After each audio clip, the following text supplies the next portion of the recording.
Okay, number 90. So 89, we answer is, we call it option number B, which is statement 2 is true. Okay. 90. Question number 90, a very simple question, but it makes your basic understanding of break-even thing. I think it is from break-even. Yeah, very interesting. Please read the question. I want to discuss, I want you people to contribute towards how to do this question, because this is where you will learn the approach, how to handle break-even questions. So I will give my solution in the end. I'm going to pause this recording and we are going to discuss this thing now. Okay, this is question number 90. Very simple question, but this is like fundamental for your understanding for break-even thing. They ask us question that each company uses a marginal cost plus pricing system, which means that variable cost plus. You say marginal cost plus. Here in the previous question, it said, full cost per unit will, yeah, it says cost plus pricing. When it says cost plus pricing, it means absorption cost, four components, full cost plus markup. Here it says, in this question, it does not say full cost plus, it says marginal cost plus. So pricing is word separate. This is together. Marginal cost plus. Marginal cost plus means variable cost plus a certain percentage as a markup, and then you decide the price. To determine the selling price for one of its products, product X, the product X has the following cost: material 12, labor 5, variable overhead 3, fixed overheads 40. Fixed overheads are $20,000 for the year. Budgeted output and sales for the year are 500 units, and this should be sufficient for product X to break even. This should be sufficient. What profit markup would each company need to add to the marginal cost to allow each company to break even? So it means that their marginal cost is how much? Their marginal cost is equal to 12 plus 5 plus 3, which makes me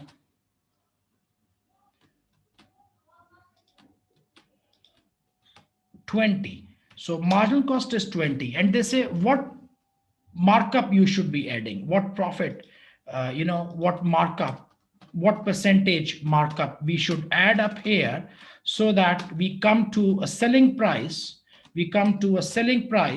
which will make it a break even.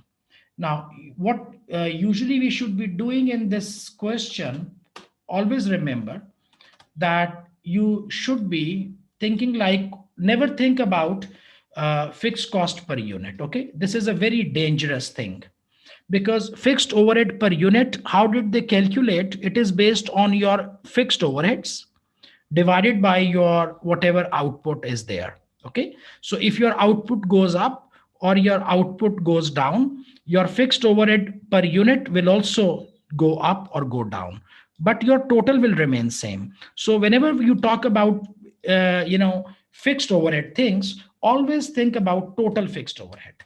So always go with total fixed overhead. Otherwise, you will make mistake in exam, and you will also make mistake in real life.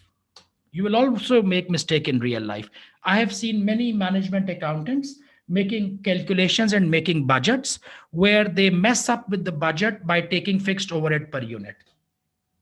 What does that mean? I tell you, let's suppose, if I tell you, I'm not doing the question. Let me tell you, or let me show you why I say it is a dangerous error. If I tell you that your variable cost per unit is, say 20, like in this question, and I tell you that your fixed cost per unit is 40. Okay, and I say make a budget for 5,000 units, for 8,000 units, and for 10,000 units. This is where I have seen accountants in real life making mistakes. Okay, and I'm showing you that's why. So what they do, they say that, okay, if 5,000 is this quantity, 8,000, 10,000, and I would say my total variable cost, and I would say my total fixed cost. And what do? They put here like 5,000 multiplied by variable cost is 20. Okay. And then 8,000 multiplied by variable cost is 20. And that is correct. That makes sense. 10,000 multiplied by 20. So the more you produce, the more variable cost you will incur. And that is true. It is okay. Okay. I have no problem with that. But then what he will do, he will say 5,000 multiplied by 40. And then he would say 8,000 multiplied by 40. And then you would say 10,000 multiplied by 40. Now that is false. Okay. Because your fixed costs are not increasing. We said it is fixed cost, but it is not fixed here. So fixed cost you should never do in your calculation per unit. Fixed cost, you should say my fixed cost is $20,000 or whatever, and then you just take it here and just copy paste it. Fixed cost never include into your per unit calculation. Am I clear now? This is how when you make your budgets, which of course is a topic of F5 as well, and in real life as well, fixed cost never go with quantities because quantities might change, but fixed cost will remain same until or unless there is a step up fixed cost where the fixed cost will increase. But fixed cost does not increase with every step of production. Anyways, it was just an example to show you so that you understand that I will never be focusing on this $40.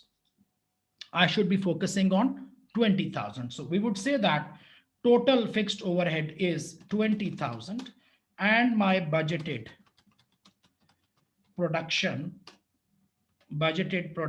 is, I don't know how much, 500 units. It means that your budgeted fixed overhead per unit is going to be 20,000 divided by 500. So now in this case, it is, I mean, it is coming as 40 here and 40 here. So you could have said that, oh, I could have taken it straight away. Yes, in this case, by chance, it is same because you are using your 500. They also used 500. So answer is same.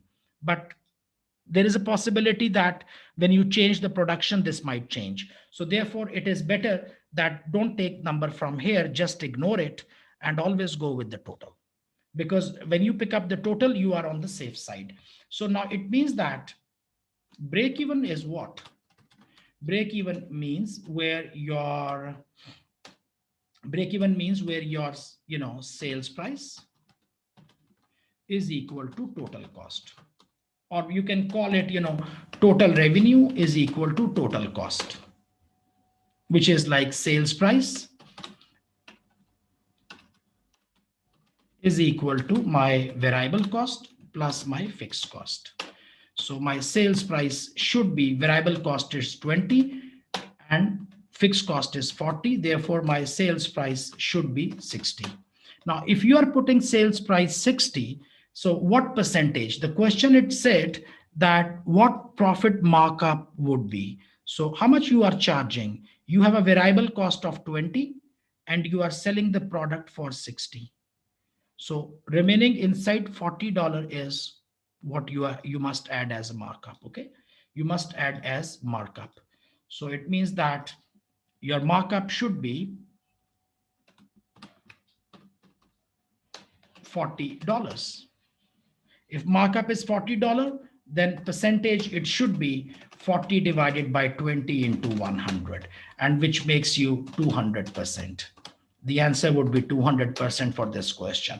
Now, if you are in exam, this question, you should be able to do it in less than a minute, just like Atik, he gave answer in less than 1 minute, because Atik did not do all of this thing. I did all of this thing just to give some well-rounded explanation. But if I'm in exam, I would, or probably you would, do it in less than 1 minute only on calculator, that how much do I need to recover? You say, okay, $40 I need to recover. Total would be 60. 60 minus 20 divided by 20. So this is 40 by 20, or you can call it actually 60 minus 20. I mean, answer would be the same, okay? 60 minus 20 divided by 20 would give you 200%. This is the answer.